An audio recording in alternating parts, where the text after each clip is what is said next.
আলহামদুলিল্লাহ, আল্লাহ রাব্বুল আলমিনের দরবারও অসংখ্য গণিত শুকরগুজার যে আল্লাহ রাব্বুল আলমিন আপনাকে আমাকে পবিত্র জুমাতুল মুবারকের শেষ জুমাতে ৫ম নম্বর জুমাতে আল্লাহর গড় মসজিদ আসার বসার কথা বলার শোনার তৌফিক দিয়েছেন। এর জন্য আমরা মহান মালিকের দরবারও কালিমাতুশ শুকুর আদায় করি নাই। আলহামদুলিল্লাহ। प्यारे हाजिरीन केराम, उपस्थित मुसल्लियान केराम, मुरब्बियान जाम, যুবক ভাইরা, পর্দার অন্তরালের সর্বস্তরের পর্দা নিশিন মা ও বোনেরা, আল্লাহ রাব্বুল আলামিন বলেন রমজান মাসের একটা জুমা হইল অন্য মাসের ৭০টা জুমার সমান হোক। সুবহানাল্লাহ। এই রমজান এত বড় একটা মুবারক মাস, এই রমজান এত বড় একটা গুরুত্বপূর্ণ মাস, যে রমজান আল্লাহ রাব্বুল আলামিন বলেন কেউ যদি একবার লা ইলাহা ইল্লাল্লাহ বলে, আল্লাহ রাব্বুল আলামিন বলেন অন্য মাসে ৭০ বার বলার সমান সওয়াব। বলেন সুবহানাল্লাহ। এই মাসের মধ্যে যদি কেউ একটা ফরজ ইবাদত করে, অন্য মাসও ৭০টা ফরজ ইবাদত করার সওয়াব। বলেন সুবহানাল্লাহ। আল্লাহ রাব্বুল আলামিন কুরআনুল কারীমের মধ্যে বলেন ইয়া আইয়ুহাল্লাযীনা আমানু যিকুরুল্লাহা যিকরান কাসীরা ওয়াসাব্বিহুহু বুকরাতাও ওয়াসিলা। আল্লাহ রাব্বুল আলামিন বলেন হে ঈমানদারেরা, তোমরা আমি আল্লাহর জিকির করো। আল্লাহ রাব্বুল আলামিন বলেন হে ঈমানদার লোকেরা, হে মুসলমানেরা, হে ঈমানদারেরা, হে আমার বান্দা বান্দিরা, তোমরা আমি আল্লাহর জিকির করো। আমরা জিকির করলাম, আল্লাহ কত সময় করতাম? আল্লাহ রাব্বুল আলামিন বলেন ওয়াসাব্বিহু বুকরাতা ওয়াসিলা। হে আমার বান্দা বান্দিরা, তোমরা আমি আল্লাহর জিকির করো, নবীর উপরে দুরূদ শরীফ পড়ো। বলে কত সময় করতাম? রাত দিন ২৪ ঘন্টা করো। সুবহানাল্লাহ। এর মধ্যে আইল গিয়া জিকিরের মধ্যে সর্বোত্তম জিকির হইল কুরআন তিলাওয়াত করা। সর্ব উত্তম আফজালতু জিকির হইল গিয়া কুরআন তিলাওয়াত করা। এর বাদে আল্লাহর গুণগান গাওয়া, আল্লাহর ৯৯ নামের গুণগান গাওয়া, আল্লাহর ৯৯টা নামের জিকির করা। আল্লাহ রাব্বুল আলামিন বলেন যে বন্দার জিকির করিতে করিতে মুখ আর ঠোঁট আর জিহ্বা তরুতাজা থাকবো, যে জিকির করতে করতে তার জবানে জিকির চালু হয়ে যাব, আল্লাহ বলেন আমি ঘোষণা দিলাম ওই বন্দা বান্দি হাসতে হাসতে আল্লাহর জান্নাতে প্রবেশ করবো। বলেন সুবহানাল্লাহ। হাসতে হাসতে আল্লাহর জান্নাতে যাইব। বলেন সুবহানাল্লাহ। প্যারে হাজিরিনে কেরাম, যে আমরা গেছি আল্লাহ রাব্বুল আলামিন 30টা রোজা দান করছিলা।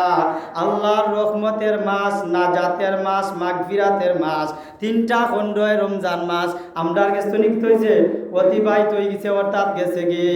আল্লাহ রাব্বুল আলামিন বলেন হে আমার বান্দারা, হে আমার বান্দিরা, রমজান মাস পাইয়া তোমরা অবলার মধ্যে কাটাইছো, গুনার খাম ছাড়ছো না, রোজা রাখছো না, তারাবির নামাজ পড়ছো না, এমন কি ফজরের নামাজ পড়ছো না, জোরের নামাজ পড়ছো না। ও আমার বান্দা বান্দিরা, রমজানের শেষ ভাগে তোমরা আমি আল্লাহর কাছে তওবা করো। আমি আল্লাহ তোমার তওবা কবুল করার লাগি রেডি। আল্লাহ রাব্বুল আলামিন বলেন রে আমার বান্দা বান্দিরা, তোমার গুনার কথা স্মরণ কইরা তওবা কইরা আমি আল্লাহর কাছে একটু কান্দো, আমি আল্লাহর কাছে একটু কও। আল্লাহ রাব্বুল আলামিন বলেন রে বান্দা, তোমার গুনারে আমি মাফ কইরা, তোমার খাকুতি মিন্নতি দেখিয়া আমি আল্লাহ তোমার জীবনের গুনাহ ঈদের জমাতের আগে আগে মাফ কইরা দিলাম। বলেন সুবহানাল্লাহ। আল্লাহ রাব্বুল আলামিন বলেন তুবু ইলাল্লাহ তাওবাতান নাসুহা। হে বান্দা, রমজান মাস পাইয়া তুই ঠিক কইলে না।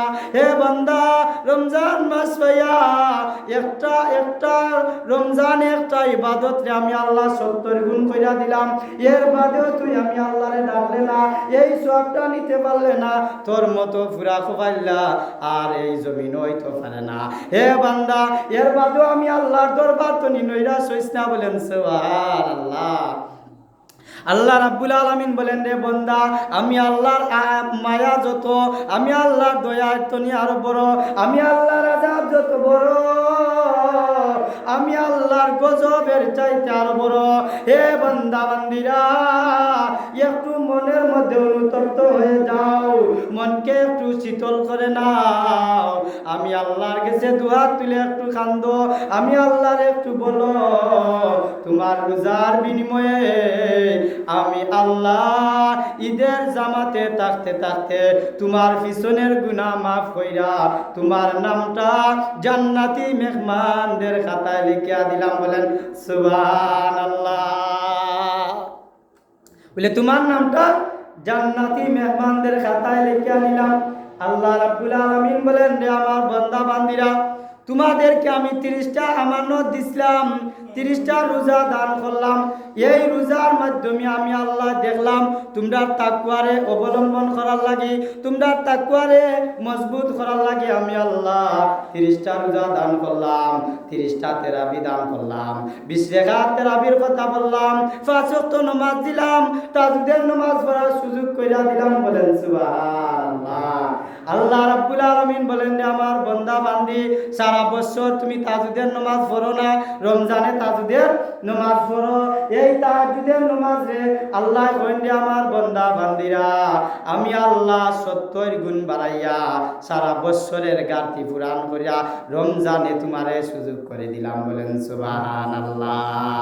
আল্লাহ রাব্বুল আলামিন কুরআনুল কারীমের মধ্যে বলেন, ইয়া আইয়ুহাল্লাযীনা আমানু কুতিবা আলাইকুমুস সিয়াম কামা কুতিবা আলাল্লাযীনা মিন কাবলিকুম লাআল্লাকুম তাত্তাকুন।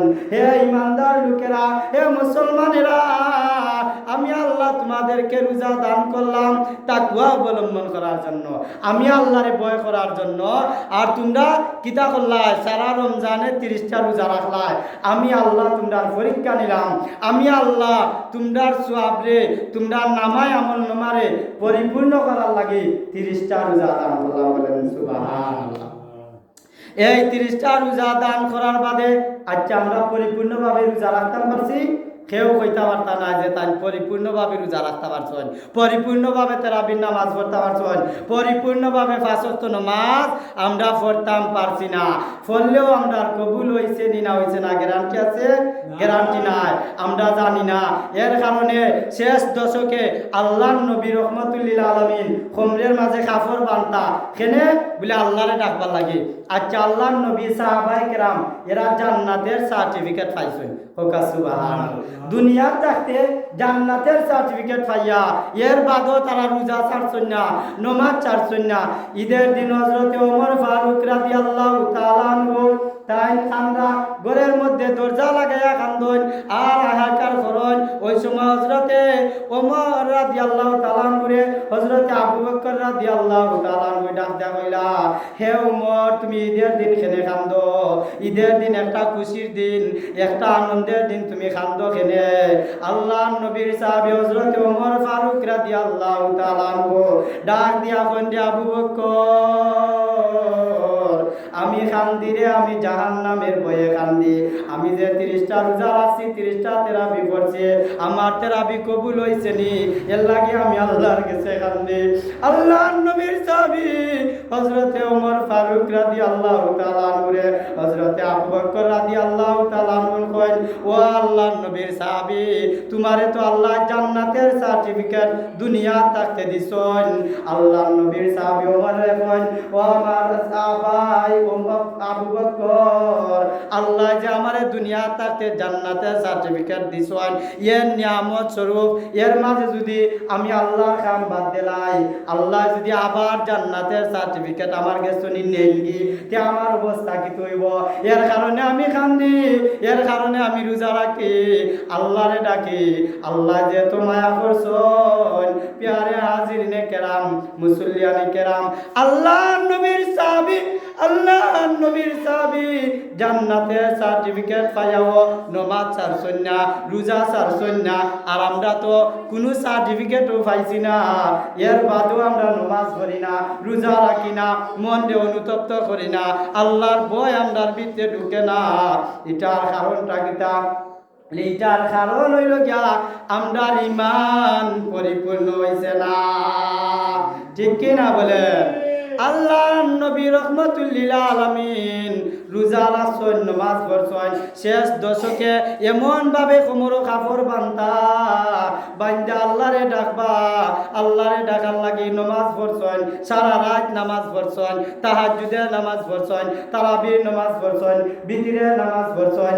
আর আমরা দেখা যায় রোজাও পরিপূর্ণভাবে রাখতাম পারি না, নমাজও পড়তাম পারি না, তেরাবিও আমরা 20 রেখাত পড়ি না, 4 রেখাত 8 রেখাত পড়ি আমরা যাই গে, আছে নি না নাই? এমন কি 5 ওয়াক্ত